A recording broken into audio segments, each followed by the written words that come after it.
کھلتا نہیں یہ بید، حقیقت کیا ہے؟ انسان کو انسان سے عداوت کیا ہے؟ تمہارے نفس کی تربیت کے لیے اتنا ہی کافی ہے کہ تم ان چیزوں سے دوری اختیار کرو جو تمہیں دوسروں میں بری لگتی ہے۔ دنیا کے سبھی لوگ خوبصورت ہیں، بدصورتی ہمارے رویوں اور سوچ میں ہے۔ سناٹا چھا گیا بٹوارے کے حصے میں، جب ماں نے پوچھا میں ہوں کس کے حصے میں۔ دل چھوٹا نہ کرو، ایک دن وہ رب تمہاری ساری دعائیں قبول کرے گا انشاءاللہ۔ عاجزی اور سادگی انسان کو بادشاہ بنا دیتی ہے۔ زندگی میں اگر خوش رہنا چاہتے ہیں تو ایک چھوٹا سا اصول اپنا لیجئے، جو کھویا اس کا غم نہیں، جو پایا وہ کسی سے کم نہیں، جو ہے وہ ایک خواب ہے، جو ملا ہے وہ لاجواب ہے۔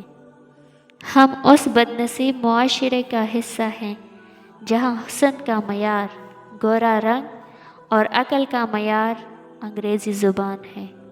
اپنی عقل اور دوسروں کے گناہ ہمیشہ زیادہ ہی لگتے ہیں۔ انسان جب زندگی کے امتحانوں میں سے گزر کر پتھر ہو جاتا ہے تو کوئی دل دکھا بھی دے تو برا نہیں لگتا۔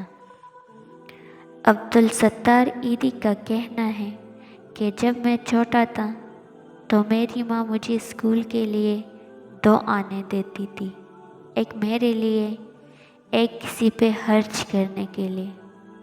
بنا کے گلدستہ تمام خواہشوں کا، تیری محرومی کا شعلہ دکھا دیا۔ زندگی تجھ کو لمحوں کا سفر کہتے تھے، بیچ میں آ گئی صدیوں کی مسافت کیسے؟ کیا اس لیے تقدیر نے چنوائے تھے تنکے، بن جائے نشے من تو کوئی آگ لگا دے۔ کتابوں اور مشاہدوں سے انسان سیکھتا ضرور ہے، لیکن سبق وہی یاد رہتا ہے جو وقت اور لوگ سکھاتے ہیں۔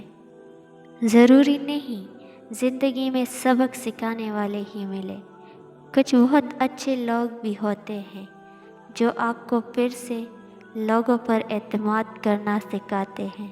ابتدا ہے وہی اور وہی ہے انتہا، وَتُعِزُّ مَن تَشَاءُ وَتُذِلُّ مَن تَشَاءُ۔ تھا بھی تو، ہے بھی تو، ہوگا بھی تو ہی تو، اللہ اللہ اللہ۔ انسان کو انسان سے دور کرنے والی پہلی چیز زبان اور دوسری چیز پیسہ ہے۔ کوئی آپ کا اتنا ہی استعمال کر سکتا ہے جتنا آپ اسے اختیار دیتے ہیں۔